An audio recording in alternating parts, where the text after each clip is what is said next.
महाराष्ट्र माझा मराठी न्यूज। विमानतळाला दिबा पाटील साहेबांचे नाव दिले नाही तर विमान उडू देणार नाही, असे वक्तव्य मनोहर शेठ भोईर यांनी केले। पाहूया सविस्तर बातमी। दादा, एक वेगळा प्रश्न। नवी मुंबई आंतरराष्ट्रीय विमानतळाला लोकनेते दिबा पाटील साहेब यांचं नाव जर दिलं नाही तर तुमची आणि तुमच्या पक्षाची काय भूमिका असेल? खऱ्या अर्थाने आपल्याला सांगायचं झालं तर दिबा पाटील साहेबांचं नाव या विमानतळाला देणं हे अत्यंत गरजेचं आहे।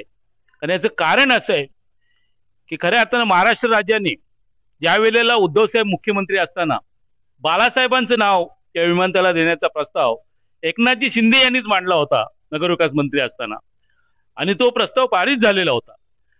परंतु येथील महाविकास आघाडीच्या सर्व नेत्यांनी सन्माननीय उद्धवजी ठाकरे यांची भेट घेतल्याच्या नंतर, त्यांना येथील शेतकऱ्यांची सर्व व्यथा सांगितल्यानंतर, दिबांचा इतिहास हा सर्वश्रुत आहे, दिबांचा इतिहास सांगितल्याच्या नंतर खऱ्या अर्थानं कोणी असा मुख्यमंत्री होणार नाही की स्वतःच्या वडिलांचं नाव कमी करून त्या एअरपोर्टला दुसऱ्या व्यक्तीचं नाव द्यायचं, असं कधी होत नाही।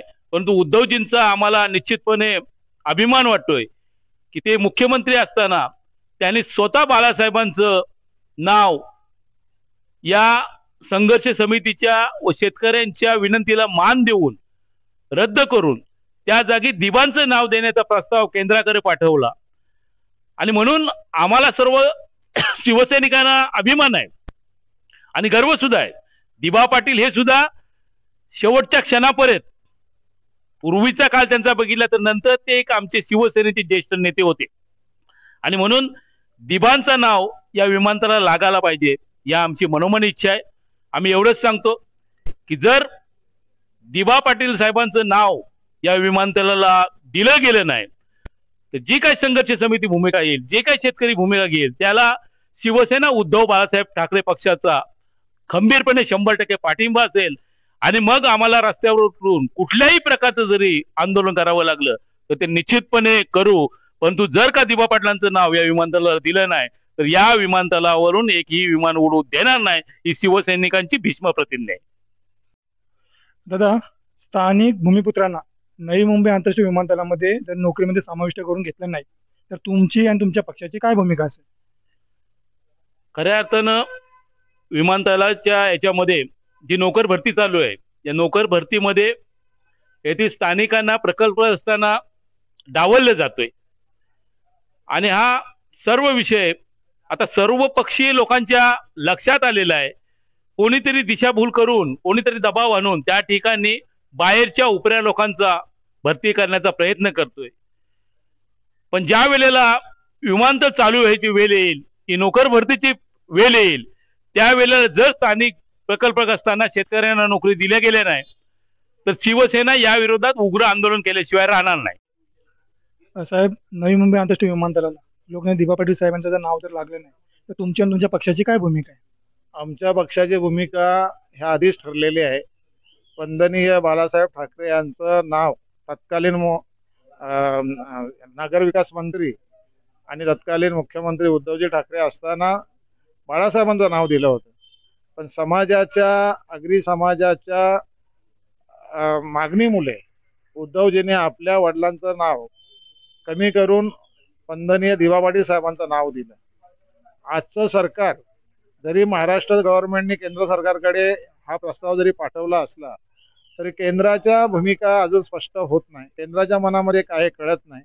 त्याच्यामुळे वंदनीय दिबा पाटील साहेबांचं नाव विमानतळाला द्यावं ही भूमिका आमची आधीही होती, पुढेही राहील। आणि जोपर्यंत दिबा पाटील साहेबांचं नाव विमानतळाला येत नाही तोपर्यंत आम्ही विमान उडू देणार नाही, ही आमची प्रखर भूमिका आहे। किंबहुना महाविकास आघाडीच्या मध्ये असणाऱ्या सर्व पक्षांची भूमिका आहे, भूमिपुत्रांची भूमिका आहे।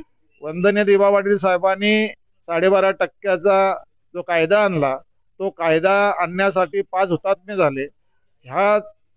त्यामुळे जर त्यांनी एवढं पवित्र काम केलंय आणि त्यांच्या नावाला जर सरकार विरोध करत असेल तर आमच्यासारखे व्यक्तिमत्व हुतात्मे पत्करण्यास सुद्धा तयार आहे। त्यामुळे दिबा पाटलांचं नाव जर झालं नाही तर आम्ही विमान उडू देणार नाही किंवा ह्या विमानतळांचा आमचा कायमस्वरूपी विरोध राहील। साहेब, स्थानिक भूमिपुत्रांना नवी मुंबई आंतरराष्ट्रीय विमानतळामध्ये नोकऱ्या मिळतील की नाही?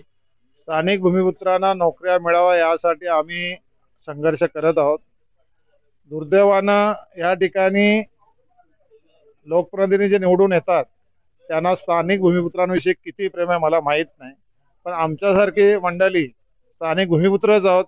आमच्या या जमिनी गेलेल्या आहेत, जरी विमानतळाला जमिनी गेल्या नसल्या तरी JNPT बंदर असेल, सिडको असेल, आमच्या जमिनी गेलेल्या आहेत.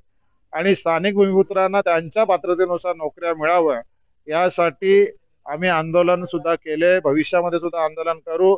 आम्ही कुठल्याही परिस्थितीमध्ये विमानतळ चालू होण्यापूर्वी स्थानिक भूमिपुत्रांना जोपर्यंत स्थान मिळत नाही तोपर्यंत आमचं आंदोलन हे कायमस्वरूपी पेटत राहील. आणि म्हणून स्थानिक भूमिपुत्रांना नोकऱ्या मिळवल्याशिवाय आम्ही शांत बसणार नाही. या चॅनलला लाईक करा, सबस्क्राईब करा आणि पाहत रहा महाराष्ट्र माझा मराठी न्यूज.